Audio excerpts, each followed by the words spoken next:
증거 판단 부분에서 이제 지금 말씀드리고자 하는 거는 반대신문과 대질조사에 대한 것입니다. 반대신문과 대질조사. 보통 수사를 하면 수사할 때 수사 대상자를 불러다 놓고 그 사람을 조사를 합니다. 조사를 앞에다 앉혀놓고 이제 물어보고 문답을 하면서 영화나 드라마 같은 거 보면은 많이 나오지 않습니까? 거기서 이제 타이핑 하면서 조서를 만들죠. 조서를 만드는데, 여러 명이 그 사건 관계자가 있어요. 근데 그 사람들이 하는 얘기가 달라요. 이 사람은 이렇게 얘기하고 저 사람은 저렇게 얘기합니다. 그럴 경우에 이제 그 얘기가 다른 사람, 두 사람을 같이 불러서 수사관 앞에 앉혀놓고, 자, 얘기해보세요.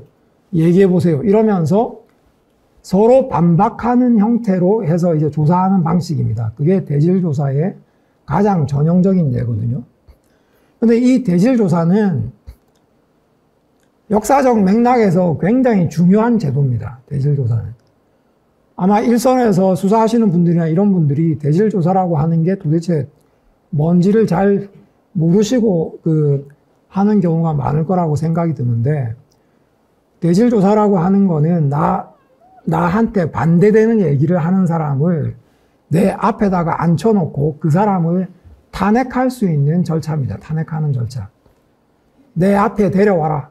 내 앞에 데려와서, 그러니까 대질을 안 하고요. 그냥 저한테 불리한 어떤 얘기를 하는 사람이 있어요. 그럼 그 사람만 불러가지고 수사관이 앞에다 앉혀놓고 막 열심히 물어봅니다. 그럼 이 사람은 부담이 없어요. 자기가 하고 싶은 얘기 그냥 다 해요. 막 과장된 얘기나 허황된 얘기도 실제 그걸로 해서 불이익을 보는 사람이 자기 눈앞에 없기 때문에 자기가 하고 싶은 대로 그냥 다 얘기를 해버립니다. 그만큼 신빙성이 떨어지게 되는 거예요. 그 사람이 거짓말 한 거다라고 얘기하는 사람이 있으면 그 사람을 부르는 거죠. 불러서 앞에다가 앉혀놓고, 두 사람 앉혀놓고 앞에서 있는 데서 그 사람한테 불리한 얘기를 해봐. 그게 대질조사입니다. 그게 대질조사인데, 그런 방식이 우리 그 형사소송법에 이제 교호신문 방식이란 증인신문 방식으로도 들어와 있고, 그 다음에 형소법 312조 4항이라고 하는 것에는 보면은 수사기관에서 작성한 진술서입니다. 어떤 사람이 이제 그 진술서를 썼어요. 나한테 불리한 내용이 거기 들어있어요. 거기에 들어있으면 그 사람이 쓴 진술서가 증거로서 인정이 되려면 그 사람이 이걸 그 진정성 있게 썼다. 진정성립이라고 하는, 형식적 진정성립이라고 하는 그 사람의 서명과 뭐 날인 이런 것들이 있는 거는 기본 전제로, 그 다음에 그 사람을 부릅니다. 불러서 법정에서 나에 대해서 불리한 얘기를 했으면 내가 그 사람을 법정에서 반대 신문할 기회가 보장이 돼야 된다는 거죠. 그래야지만 그 사람이 수사기관에서 작성한 진술서와 증거로서의 그 가치를 가지게 됩니다. 그게 우리나라 형소법 312조 4항에 있는 건데, 이것도 마찬가지로 대질조사와 같은 그런 반대 신문권을 인정하기 위해서 법이 인정하고 있는 제도라고 보시면 됩니다. 그러니까 참고인과의 대질도 그렇고 공판정에서 증인신문과의 신문의 대질, 이런 제도들이 다 들어와 있습니다. 근데 이 대질조사는 그러니까 내 앞에 데려와라, 반대 신문권. 이거는 그럼 뭐 도대체 어떻게 생겨난 거냐? 이게 역사적인 이제 기원이 있는데, 여기 지금 4장의 사진이 나와 있고요. 왼쪽에는 그 영국 지도죠. 이 영화 혹시 뭐 본 분이 계신지 모르겠는데, 이건 넷플릭스에 지금 서비스 되고 있는 메리 스튜어트에 대한 그 넷플릭스 드라마인데요. 여기 계시는 분이 지금 맨 오른쪽에 위에 있는 분이 메리 스튜어트, 그 스코틀랜드 왕비입니다. 스코틀랜드 왕비고, 그 밑에 있는 사람은 다들 잘 아시는 영국 여왕인 엘리자베스 1세고요.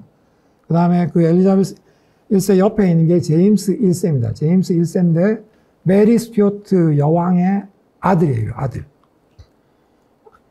이게 이제 뭘 말씀드리냐면, 그 대질신문이라고 하는 제도가 생겨나게 된 것이 이 사람들의 왕위 계승과 관련되는 과정에서 문제가 됐었던 겁니다. 이때 당시에 영국에는 여왕이 2명이 있었어요. 메리 스튜어트하고 엘리자베스 1세는 사촌지간입니다. 사촌지간. 스코틀랜드 왕비는 메리 스튜어트였고 잉글랜드 왕비는 엘리자베스 1세였고요. 근데 엘리자베스 1세는 평생 독신이었어요. 자식이 없었습니다. 메리 스튜어트는 제임스 1세를 낳았어요. 아들이 1명 있었던 거고요. 근데 엘리자베스 1세가 독신으로 이제 죽고 나서 영국의 왕위 계승이 이제 문제가 됩니다. 영국의 왕위 계승이 문제가 되는데 하나의 통일된 왕을 세우자. 이렇게 해서 스코틀랜드와 잉글랜드가 합쳐서 한 명의 왕을 만들자. 그렇게 해서 메리 스튜어트의 아들인 제임스 1세가 왕위에 오릅니다. 근데 이 왕위에 오르는 과정에서 제임스 1세가 왕이 되는 것에 굉장히 반대했던 세력들이 있었습니다. 제임스 1세가 왕이 되는 걸 반대하고 다른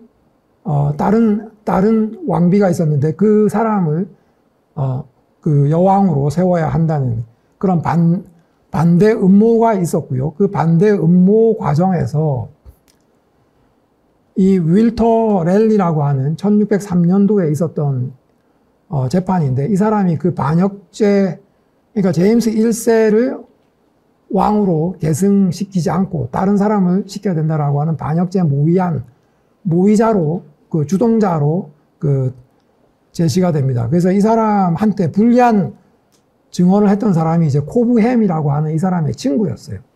친구였는데 오로지 그냥 거기에 그냥 글로 써놓은 거거든요. 코브햄이라고 하는 사람이 써놓은 글입니다. 글.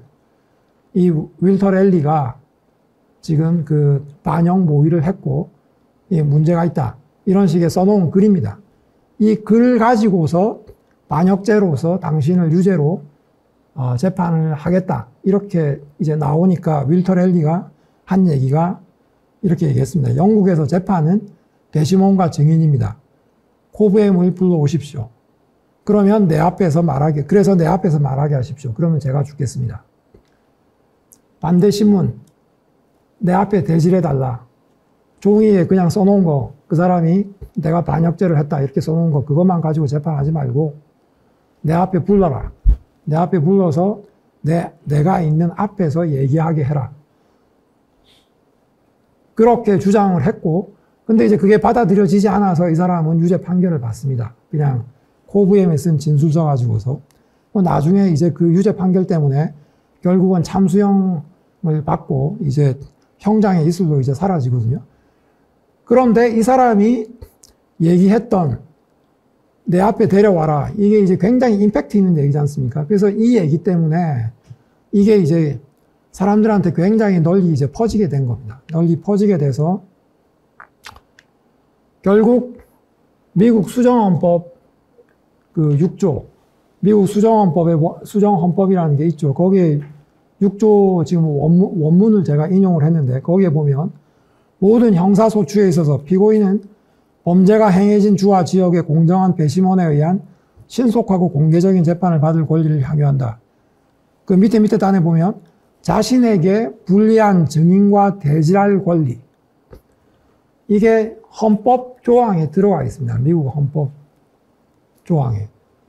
그만큼 헌법적 기본권으로까지 이게 격상이 되어 있는 겁니다. 반대 신문이랑. 형사 절차에서 자기한테 불리한 얘기를 하는 사람과 대질해서 그 사람을 탄핵하고 그런 절차에서 내가 재판받을 권리는 미국 수정헌법 6조에 있는 것처럼 헌법적 기본권으로까지 격상되어 있는 걸로 볼 수 있다는 거죠.